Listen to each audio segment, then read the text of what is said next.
Mogwai is an experimental rock band that formed in Glasgow in 1995.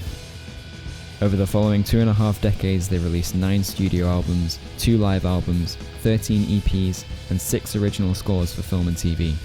Since 2010, they've released their music through their own record label, Rock Action Records. Their prolific discography and eardrum-bursting live show have afforded Mogwai an untouchable position as one of Glasgow's essential bands and one of the most important experimental rock groups in the world. I spoke to Stuart from the band at SWG3 ahead of a concert in aid of the Scottish Circle, a women's charity founded by Annie Lennox. All proceeds went to shelters and rape crisis organisations in Glasgow and Cape Town.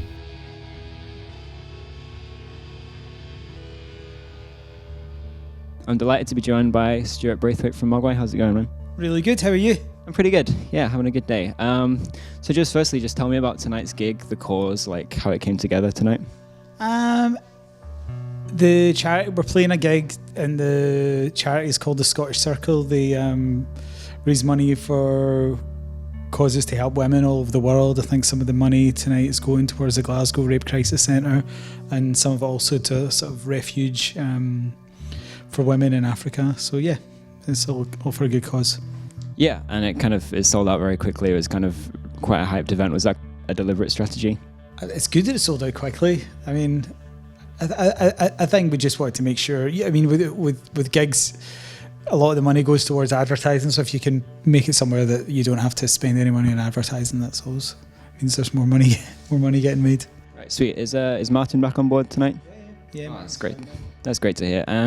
So briefly, you've been kicking about for nearly 25 years as a band now. Do you find yourself reminiscing and looking back a lot, or are you kind of more inclined to be constantly looking ahead?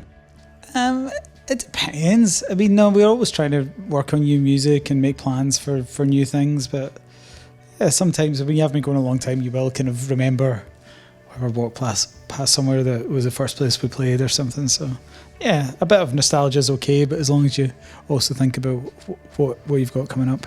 And to do a bit of reminiscing here, do you know what your vision was for the band at the very beginning when you were doing weird Black Sabbath covers and all that kind of thing? Did you have a vision at the beginning? I think we just wanted to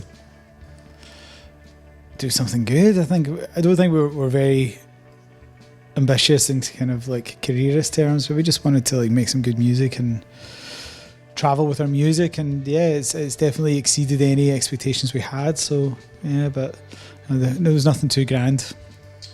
In the early days, The Cure took you out on tour, and now you're doing summer sessions this summer with them and some bands that you yourself have championed, like Twilight Side in the past. How does that make you feel?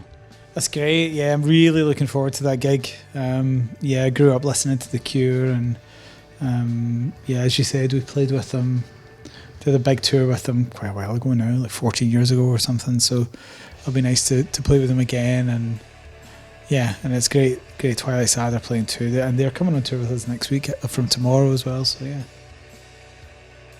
Other milestones. Last December you played the Hydro. What was that like as kind of an experience, and how does it rank in terms of a gig and as a venue to play in? It was great. Yeah, I mean, it was not the kind of place we ever imagined playing, so it was a bit weird, but no, it was a good night, and I mean, when we started the band, that wasn't even there, so it definitely wasn't part of the plan, but no, it was a good night. In that regard, do you think Glasgow is kind of uniquely loyal to its local bands? It's definitely very loyal. I don't know if it's uniquely. I know there's a lot of cities where people kind of are really sort of precious about the bands from that town, but yeah, I definitely think that's something people in Glasgow definitely think. Because I saw you on the Vancouver date of that tour. That venue had 1,000 capacity, and it was quite nice to think that in a month's time you'd be playing for 10,000 plus people there. Yeah, and actually hilariously on that tour we played one place and only 50 people came, so there was definitely a big there was some big variance in turnouts that month. And to talk about the music itself, how does a Mogwai project kind of get put together, and how has that changed over the years? It's not changed that much. I mean, it's really just like any other band. We just play until we're all happy, and it's and it sounds like something we'd like other people to hear. I mean, I guess things like technology have changed the process a little bit. It's a bit more recording with computers, but it's still the same thing, really. And is that similar for a soundtrack album versus a studio album? Well, with the soundtrack, you've got some other factors like keeping the directors happy and kind of writing music to fit certain atmospheres, but it's not that different. Besides stuff that people have asked you to do music for, I feel like I've heard your music as like an accompaniment to a lot of things. Do you get to decide what it's used for, and are there like any particularly memorable or incongruous examples of when your music's been used in the past? We usually don't get asked. Like, I guess like on things on TV, they just pay a certain amount of money and they can use any piece of music they want. I remember the best one was when I'm trying to remember now. This is one of the Tory politicians had to resign in disgrace, and they had this montage on Channel 4 News with her song while they kind of slowly like walked out of Downing Street. But that was probably the best. But that felt good. That felt really good. Yeah, I like that. Because I think I seem to remember hearing like auto rock on an advert featuring Lance Armstrong back in the day. Critics say I'm arrogant. And like that's a weird kind of hindsight thing. A doper. Yeah, that's not a YouTube link I share with too many people. A fraud.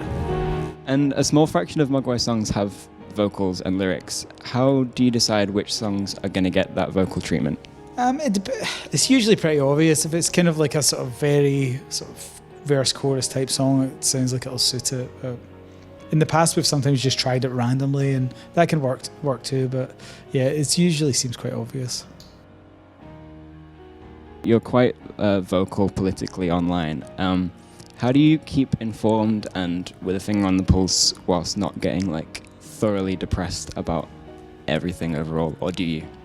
I mean, I've kind of stopped paying attention to UK politics because I do find it really depressing. I listen to a lot about the and read a lot about the situation just now with the sort of Russian interference in the American election and Brexit. That's quite interesting and kind of so wild that it doesn't seem that depressing, even though it kind of is. But yeah, UK politics just makes me want to puke. So yeah, I try not. No, I don't have like broadcast TV or anything. Yeah. Because years ago I would watch the news a lot, and now if I even see it for 5 minutes, I just get furious. Kind of brainstormed a few quick questions based on articles I read. Are you still beefing with Metallica?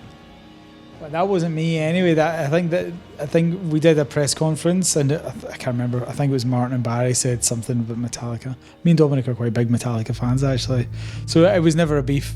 I think it was a ploy by Martin and Barry to make sure they never had to go to a press conference ever again. Did you shoot up a rental car in America? Not personally, no. But that has happened. It did happen, but it wasn't me. I mean, those questions, I found them on like a Pitchfork article that described Iron Brew as revolting.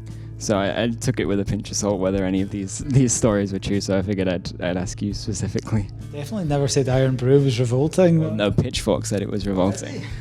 Don't know what they're drinking. And finally, what's next? What are you working on? What have you got planned?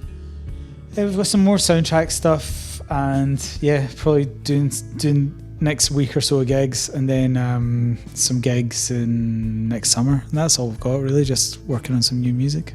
Oh, it's the Boaty Weekend, isn't it? Is that next summer as well? Next summer, yes. We've got that, and a few festivals, and yeah, see what happens. Yeah, I can't afford to go to that one. Like, I don't think I could afford to go either. I guess it's like a family event. It sounds amazing though. I mean, it's just expensive to hire a cruise ship. I mean, it is a shame it's so expensive, but I guess if you want to do that, then that's how it's got to be. All the money's not going to us, I can tell you that. All right, that's great, man. I think that's all I got, man. Great to meet you. Cheers. So could we grab a quick photo as well?